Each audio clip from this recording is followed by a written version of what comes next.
It's fitting and honestly a real honor that the first session of Stepwise is an interview with Bill George. Bill is the former chair and CEO of Medtronic, a publicly traded medical device company, executive fellow at Harvard Business School, author of True North and 8 other leadership books, and a thought leader in authentic leading. His unwavering commitment to integrity, authenticity, and compassionate leadership have shaped many organizations and also transformed many lives. In my time with Bill, he describes his initial interest in leadership and what drove his transition from leading Medtronic to writing his first book, Authentic Leading, in 2003. We visit about our common connection to and mentorship from another giant in the field of leadership, the late Warren Bennis. He describes why the style school of developing leaders was not effective and shares the idea of a moral compass called True North and where that came from. And he talks about the importance of grounding and values to help leaders address the challenges they face today. I hope you enjoy this conversation with Bill George as much as I have. Bill George, thank you very much for taking the time with me in a very generous spirit to talk about things that are very important to both of us. And I can't think of anybody more important or impactful in the notion of value-based leading, which is near and dear to my heart, than you are. And all the way from your prescient 2003 book called Authentic Leadership, which I've got right here, and been making my copious notes, all the way to the most recent publication for emerging leaders, and all the way in between with True North and all the contributions you made. So first, thank you for all of those. But I would love you to take a minute and talk about the forces that had you create your 2003 book, the original book, as you were coming out of Medtronic. Like, why a book? What was in you that had you do that? I've always been interested in leadership, and I feel like I've studied it, not academically studied it, but studied leadership from day one. And there's a big push in the 90s on leadership style. And I said, look, I have no standing in leadership. There are people who have standing like Warren Bennis, Peter Drucker. They're the ones everyone looks at. I have no standing. I can't write a book. I can write a book about Medtronic. I can't. And he said, well, give it a shot. So then I put a book together and worked. And when I first introduced authentic leadership, everyone said, what's it mean to be authentic? And I realized the reason people were asking that question is they felt they had to wear a mask to work. Bill, if you knew who I was, I would get fired. If you really knew who I was and what I believe, I have to kind of put on this mask. And so my whole argument was, no, be yourself. That's good enough. It's the old cliche Oscar Wilde tells, just be yourself, Foster. Everyone else is taken. And you really can't be somebody different. So that led me to start writing. And I did write Authentic Leadership. Now, 20 years ago this week, I went to Harvard Business School and started teaching. First class I walked into, or first time I went to a faculty meeting, I talked to Kim Clark, the dean, and he said, Bill, you wrote a great book about yourself. Now you have to write a book about other people. And I could take that two ways. I could take it as a put down, or a challenge. So I took it as a challenge. And then we went out and interviewed 125 people for True North. People were very honest. Maybe there was a trust there or something, because I didn't know. I knew some of these people and not all of them. So that then became True North. And that was we just kind of fell into the phrase True North. And because somebody had said that in an interview. And so I went back, hey, maybe that's it. Maybe that's who I am. Maybe that's my moral compass. Maybe that's the essence of who I am. And so we try to define that essence of who I am and what's important to me. As a friend of mine says, Bill, everyone is fighting some great battle in life. You don't know what it is. Because if you look at the person by the external appearance, you're never going to understand who they are. Well, I love the comment. We're all fighting some sort of challenge. Most of us can't see the challenge the other faces. Right. If we, the conclusion some of us will draw is that we need to approach humanity with some empathy. Lead with a little understanding as opposed to judgment. There's a quote that you wrote in 2003 that I'd love to read back and then contemporize it to see how you see it today, because I happen to love it. It, to me, is a kind of a great summary of the book that I'm trying to write. You wrote, one of the greatest challenges of business today is creating a culture that is both value centered and performance driven. Many business executives believe they must make trade offs between the two. I don't buy it, was your quote. Loved that quote. So, first, with the challenge that leaders are facing today, and I don't want to make this a litany of those, but multi generations in the workforce, digital technology, AI, a new contract between employer and employee, quiet quitting, pandemic, geopolitics, all of it. Is your premise still the same that leaders must understand how to work with both? If you're going to have a successful organization that can sustain itself over time, you need to be grounded on your values, not those 5 things you put on pillars up on the wall and everyone genuflects when they come in. But you're really, when you make decisions about should this product go to market, how do we deal with this product failure? How do we deal with this employee that's not working out well? How do we deal with this situation? Then all that has to be value centered. So that's the core. From that then becomes your purpose. Okay. And your purpose becomes something greater where you can make a positive difference in the world and that everyone can align around that purpose. In Medtronic, the purpose, I'm going to simplify it now, but it's restoring people to full life and health. But everyone at Medtronic knows that. That's why they're there, to come there, because it's all about the mission. Actually, the demise of General Electric, which is the greatest corporate failure in my lifetime. Let's not talk about Enron or WorldCom. Those weren't real companies. They had no established. GE, my father used to say, son, look at this company, GE, they're always 10 years ahead of everyone else. When I got to Honeywell, they were trying to adopt the GE ideas. They're always 10 years ahead. People in your field were envisioning where it's going to go. And then they went there and they would let a new CEO come in, and take over and do those things like Ray Jones or like Jack Welch. Their mission was 2 words: making money. Well, that's no mission. You're not going to inspire people on a production line.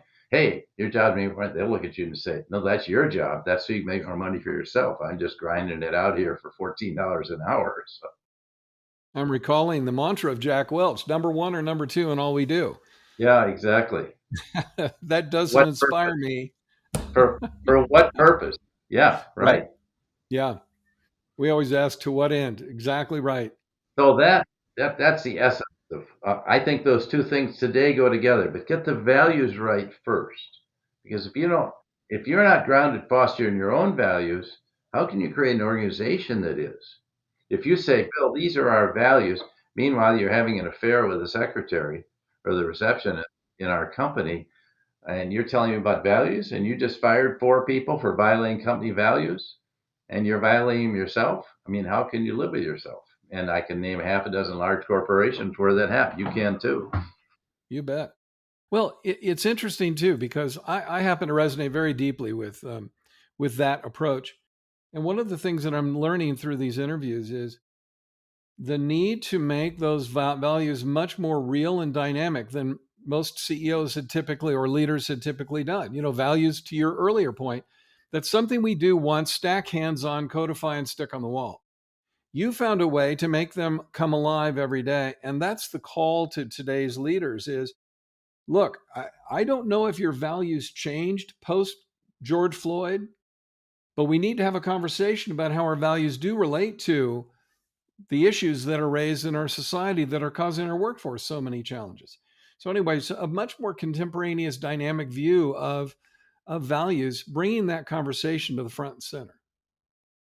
And Foster, I really would say it's the post-COVID psychology, as I call it. You rattle off a whole series of things that are different today. It's had huge impact on people, all the way down to young people that lost 2 years of school or maybe didn't get to go to their high school graduation. These are fundamental things. The idea of burnout, to the extent it exists, and these are really post-COVID impacts. It's caused a lot of people to rethink their life and their career. That's what it's really about. Now, you mentioned quiet quitting. I actually hate that phrase because, I would say to you, Foster, if that's the way you feel about your job, I would say you'd be a lot happier. Let's give you a little package here and you can go away. Let me give you 6 months. salary, and go find what you want to do. Go sit on the beach, fly to Hawaii, and sit on the beach for a while, decide what you want to do. But quiet quitting is very demoralizing to you, by Right. the way. But I do think George Floyd. So I'm in Minneapolis. He was murdered 2.5 miles from my house, from where we're sitting right now. I didn't know George Floyd, and so we had riots. We never had riots like that in Minneapolis. Lake Street was totally wiped out, and all these little merchants got wiped out. A lot of anarchists came into the community. Oh, I'd like a good riot. They talked to the newspapers. Yeah, they're coming from all over. Uh, and I had friends that lived in that area, watched them run by their house. So about 4 days into that riot, I sat out on my porch. It was a nice sunny day, and I called a dozen of my black friends, and I was literally shocked. As much as I think I have black friends that understand their lives, I was really shocked. So I had to understand the life and have some empathy. And as my friend Chip Berg said, we had to realize we weren't doing nearly as well as we thought in providing equal opportunity, equal lives for people of color as we thought, and women here. Did you have empathy for the lives of your employees? My wife was the first person in her psychology firm, uh, to first woman. And so she would sit in a group of 6 or 8 men, and she would say something, and everyone would ignore it. Then some guy across the table, half an hour later, comes out and says exactly the same thing. Oh yeah, that's a great idea. So it's these things are, they're coming. No question. I've been so impressed too, Bill, by the candor with which you've described your journey as a man and as a leader to get to the place you are today. It's leading from a lot more wisdom than kind of raw firepower that we used coming out of business school. Wonderful book, Arthur C. Brooks these days, From Strength to Strength. Lovely book. And it talks about kind of the neuroplasticity of our brains that leads to that. But the fact is, the best leaders that I know of who have a few miles on them lead from that wisdom and not just routine, not just a linear top down power over structure. You've talked about meditation, prayer, reflection, discussion groups, getting feedback.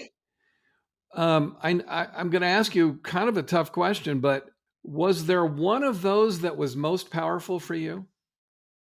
My grandfather came over on the boat from the Netherlands at age 2. He was an old Dutchman. He painted the outside of houses, so never made much money. He took me down in the basement once when I was a teenager. He said, "We grow too soon old and too late wise." And I realized you have to have life experiences. You have to get kicked around a little bit. You have to experience things that don't go your way, that causes you to ask the question, who am I? The idea of crucibles, it's almost like you're standing naked in the wind. You can't wear a nice suit to impress everyone when you go to Davos. It's all stripped away, and you have to decide what's really important in your life. Okay, that's what's important to me. You have to deal, and then whether you're a person of faith or not, you have to deal with the existential questions of life. Why am I here? What's my purpose? Why am I doing all these things? Because anyone in a leadership role is under a lot of pressure. You wouldn't do this. I don't think you shouldn't do it just to make money. You should do it because you want to make a difference and you have that driving purpose in your life. And that's why you do it. And you have to have a clarity about that. And I think it takes people time to get that. So, what was most important to me? The most important thing to me was I went to something called Cursillo, Corsillo, and it comes out of the Catholic Church, came into the Episcopal Church. He went. Now, this is a kind of system you go into. You have to have no beliefs going in, and there's no altar call. There's no beliefs coming out. It's very non-judgmental. But people were loving each other, and guys never used to hug each other. My father never could to. At the end of his life, was never able to hug me. That wouldn't. And you have to have compassion and empathy, and hear people telling their stories. There were 15 stories that were told, and they were so powerful. I think that's the whole idea. We don't know who people are until we get beyond that. And so that really opened my eyes that I could be real. I didn't have to fit into the culture of whatever it was, and I could be who I was. And for then, I was 34. And then that same time, I was working traveling all the time, but it was tremendously stressful. We have young kids at home. I go to Japan for 10 days. And Penny and I have a deal. We're going to share everything at home 50-50 because she had a job too. Guess what? When I go to Japan, she said, Bill, you weren't there 50-50. So she dragged me to a transcendental meditation class, Maharishi Mahesh Yogi. And so they gave me a mantra and they said, now you got to do this 20 minutes a day the rest of your life. I said, really? But I actually did. And it was very transformative for me to get up in the morning. I used to go in the office like chewing nails. I'm ready to, boy, I got 10 things on my agenda. Foster, you haven't delivered on what you said you would last Friday. Where are you? And, really, and it just got me much calmer to go into the office. And then we'd have a stressful day. And at the end of the day, I go home and meditate.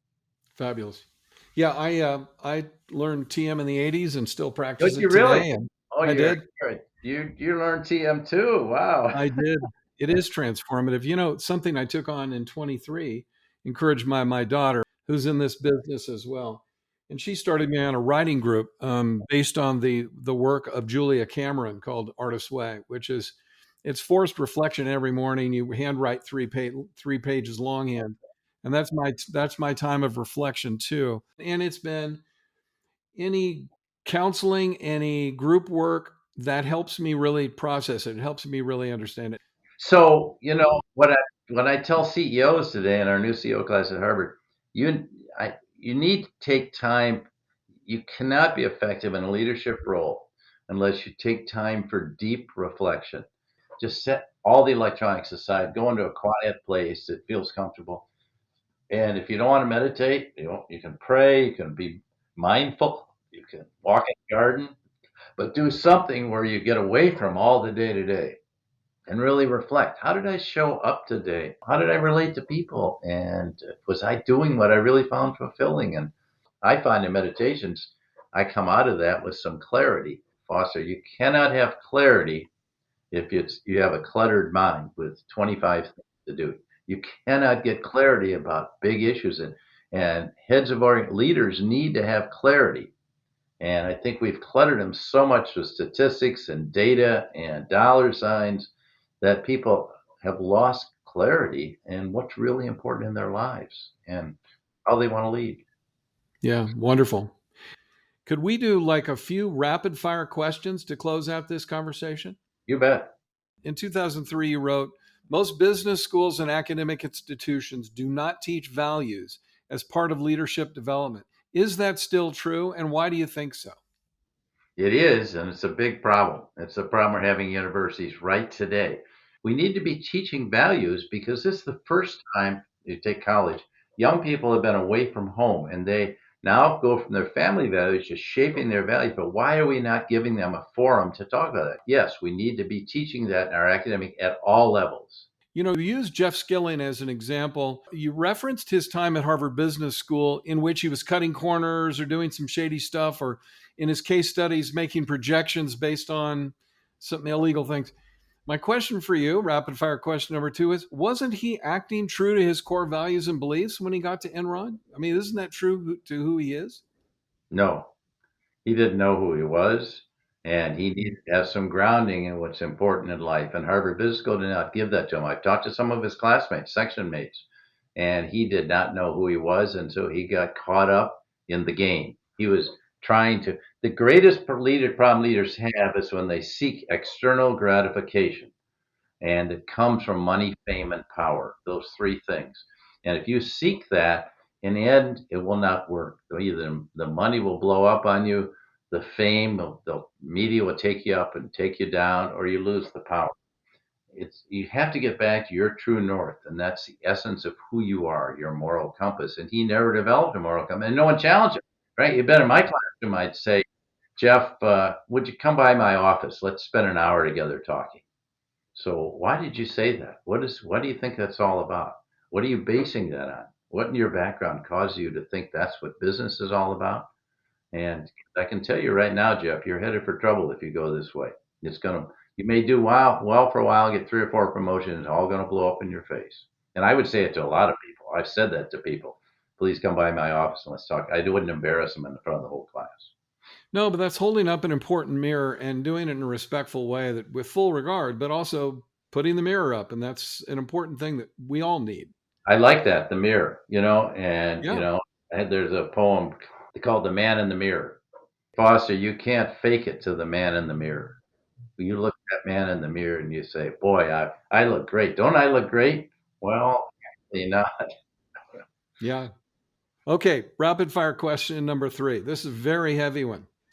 What was it like cycling with Lance Armstrong, who is near the pinnacle of his cycling career in Aspen, as you refer to in your book?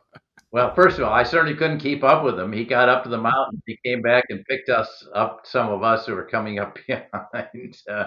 And hey, actually at the time, I really looked up to him. I drank the Kool-Aid about his story about cancer and how he'd survived that, and how he came back and won 7 Tour de France's, unheard of, miraculous. And then he started this Live Strong Foundation. He was doing a lot of good work. So I bought the Kool-Aid. It was later that I realized the real story. And so that just shows the danger that people have of a false story. And if you do, it's eventually going to blow up on you. By the way, he could have won the Tour de France without taking drugs. If everyone, he didn't have to do that. If everyone's on the same page and playing, look, I'm a believer. I played tennis for 50 years, played college tennis. I tell you, there's a line there, and somebody's determining whether that ball was inside the line or outside the line. Let's all play by the same rules, Foster. Yeah. And then final rapid fire question. Tell me a fun story about Warren Bennis. Huh. Well, Warren Bennis is just a great human being who meant a great deal to me. So when had someone working with me, supporting my book on True North. So the two of us went out and spent a whole week with Warren in his condo. And we would go in the morning about 9 o'clock and leave about 1. And we go over every idea in True North. And he never wrote a word, but he had so many brilliant ideas, and just such a great human being. And that he would challenge us and give me ideas. And he said, "Bill, there's a novelist named John Barth now who said, Bill, the story of your life is not your life; it is your story." And I try to use that to say you have to evolve your story. He had so many of these wonderful insights, intellectually very well grounded. He was a brilliant intellectual, and you could pick up a phrase from Shakespeare, and say, "What about this?" or "What about that?" It's extraordinarily helpful. And what a gift, and what a great tragedy. I think it was 2014 when he died. It was such a great loss to me personally and to the world, because he had done so many good things. And I think he just wanted somebody to carry on these ideas and take them deeper. And I feel very devoted to him for what he did to help me get going in a whole new career. Okay. Actually, I think you mentioned wisdom earlier. I think in the whole field of leadership, you have to have the accumulation of experiences to be wise. It's not some brilliant idea you have. You woke up one day and said, "Oh my God, there it is." And you accumulate these experiences. So everything I've written, there's nothing original in there. My only gift, and I don't consider myself a creative person, is to pull together the ideas that are out there from many other people, put them into an integrated whole that rings true, and then try to walk it through how you gain that, whatever it is, wisdom, knowledge, a sense of purpose, a sense of values, and walk through, and how you deal with the challenges you face, kind of pull you off course, get you off your true north, and you get a little bit over here. And if you're grounded, you come back to it. So that's kind of where I come out.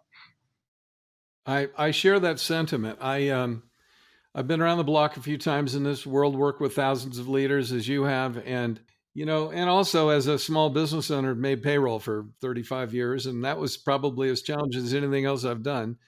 I'm just doing the best living of my life I can, and trying to live in a way of full integrity. And I'm a teacher. I love pulling ideas together from a bunch of smart people around me and putting them in a way that others can maybe access them that wouldn't otherwise. And that's really my calling and my passion. And that's why I'm so thrilled to talk with you, because you're a wonderful storyteller. I love your experiences, and I love the fact that you've been willing to share them with the world. Well, thank you. Just before I came on, I was spending an hour with a mentee who's 39 years old, been wildly successful in business. And I said to him, so What do you want to write on your tombstone? That you made a lot of money in business? What are they going to put on your tombstone? That kind of took him back to think about, how does he want to think about that? What's the gift he's going to leave behind? I love David Brooks' characterization of eulogy virtues versus resume I virtues. love that. It took me a while to figure this out. I was working for Resume Virtues earlier in my life and said, look at this impressive resume I got when I'm in college or even after that. And it's not, I think Brooks is fantastic. And Arthur Brooks, too, and his words on types of intelligence. I'm not going to disagree with his data about what I call raw IQ. But I think the second intelligence, one of them's crystallized. I think it really is a result of having many experiences. It is the wisdom that you accumulate over time. And Well, Bill, thank you again. This is what a thrill. good. Okay. Thank you, Foster. Be well. For a deeper exploration of your own journey, you can find tools, stories, and reflection questions in my book, Leadership: Rethinking the True Path to Great Leading, or by following me on social media. I'm on LinkedIn and Instagram as Foster Mobley. Until next time, stepwise. Thank you for listening to Stepwise. Stepwise is brought to you by Dr. Foster Mobley. Edited and promoted by Zetis. You can listen to more episodes wherever you stream podcasts. Find out more at fostermobleymT.com or follow us on social media at Foster Mobley. That's FOSTERMOBLEY. We look forward to having an inspiring conversation with you soon.